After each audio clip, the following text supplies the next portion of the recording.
Good day, students. In today's history class, we will learn about the society and culture of ancient Tamil Nadu, the Sangam age. First, we will see about the king's court during the Sangam age. The king's court was called as Arasave, and the place where the king is seated, the throne, is called as the Ariyane. You can see in this picture, the king is seated on the throne, and beside him there are a number of officials, distinguished visitors, and court poets. So this is how the court used to be in the Sangam period. The rulers of the court, the officials, and all the people had a lot of duties. What are the duties? They were encouraged in learning, performing rituals, presenting the gifts, protecting people, and punishing the criminals. So, all these people were divided into two groups. One is the Aimberunguru, which consisted of 5-member group, and Enbarayam, which is the 8-member group. Now we will see the king's army of the Sangam age. They were divided into 4 types, as you can see in this picture, students. The first one is a group of soldiers. It is called as infantry. The second picture, you can see the soldiers riding the horses to kill the enemies. That is called as cavalry. And the third division is using elephants to kill the enemies. You can see all the soldiers riding on top of the elephants and using weapons to kill the enemies. And the last one is chariot force. So the army or the groups were divided into Padai, and the head of the army was called as Tanai Talevan. They use different types of weapons. See here, they are using shield, which is Kedayam, then they use sword, bow and arrow, Tomaram, lance, and the place where it was kept, all the weapons were kept was called as the Padai Kotil. You can see in this picture, these soldiers are drumming, right? So this is called as the war drum, and this was considered as a god for them during the war time. Okay, students, now we will see the law and justice during the Sangam period. So in those days, the king was the person who used to take the final decision. Like how we have the judge in the court, the king used to be the person who takes all the decisions. In the capital town, the court of justice was called as the Ave, and in the villages, the court was called as Mandram.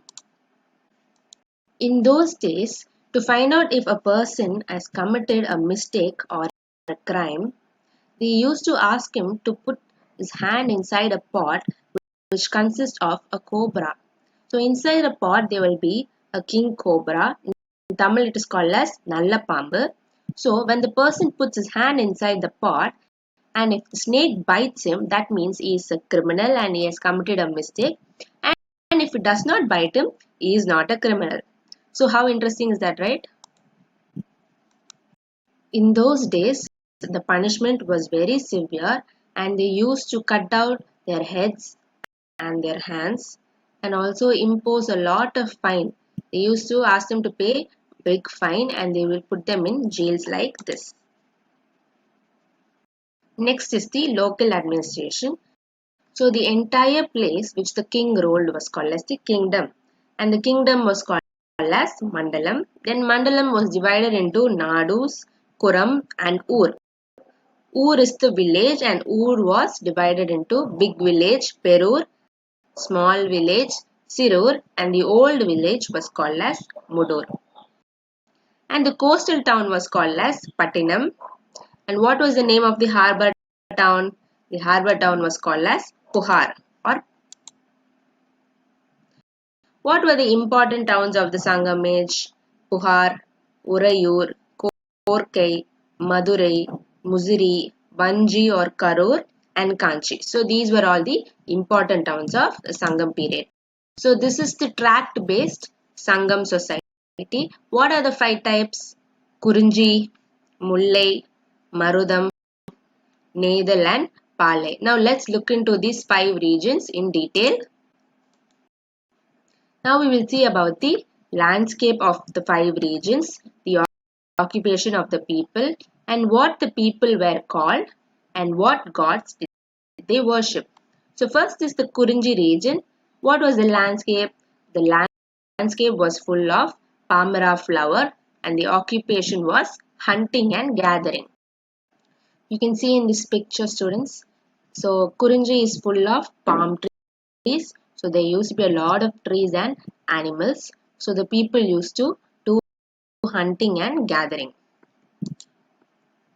What was the people of Kurinji region called? The people were called as Kuravar and Kuratiyar, and the god that they worshipped was Murugan. Next, we will see about Mullai. The landscape was a forest region, and the occupation that they followed was herding. As you can see in Mullai, it consists of a lot of trees, so it is a forest region. So the people's occupation was herding of cattle and sheep. What was the people of the Mullai region called? They were called as Ayar and Aichiyar. And what god did they worship? They worshipped the Mayan god. The landscape of Marudam region, it consists of riverine tracts or plains. What was the occupation? They did agriculture. You can see here the Marudam region consists of a lot of trees. So the people were able to do agriculture. The people of the Marudam place was called as Uravan and Urathiyar. The god that they worshipped was called as the Indran god. Next one is Nedal, which is the coastal region, the coastline place. So in the coastline place, what kind of occupation can they do? They can do fishing and salt making.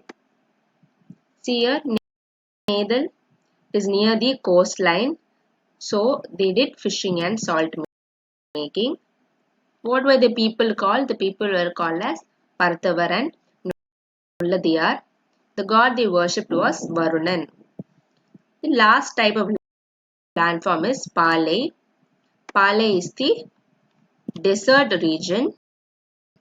So what was the landscape? The landscape was parched land, which means hard land. The occupation was heroic deeds, and the people were called as Maravan and Marathiyar. The god that they worshipped was goddess Kotrave. Next we will see about the women of Sangamage. So there were a lot of women, great women during the Sangam age. There were nearly 40 women poets who left behind their valuable works. So who are the few poets who lived during the Sangam age? First you can see in this picture Avvayar. Then there were a lot of other poets like Belli Vidiyar, Kake Padiniyar, Ati Mandiyar and Ponmudiyar. So these were all the famous women poets of Sangam age. Now we will see the gods that they worshipped during the Sangam period. The god they worshipped were Murugan, Sivan, Vishnu, Indiran, Varunan and goddess Kotrave. So these were the gods that they worshipped. The people of the Sangam age worshipped. And during those age, the people had a great respect for the people who died in the battlefield or in the war. So what they did, they kept a stone for the people who died in the war, and this was called as the Nadukkal or the Veerakkal. In English it is called as the hero stone. During those times there was only Jainism and Buddhism.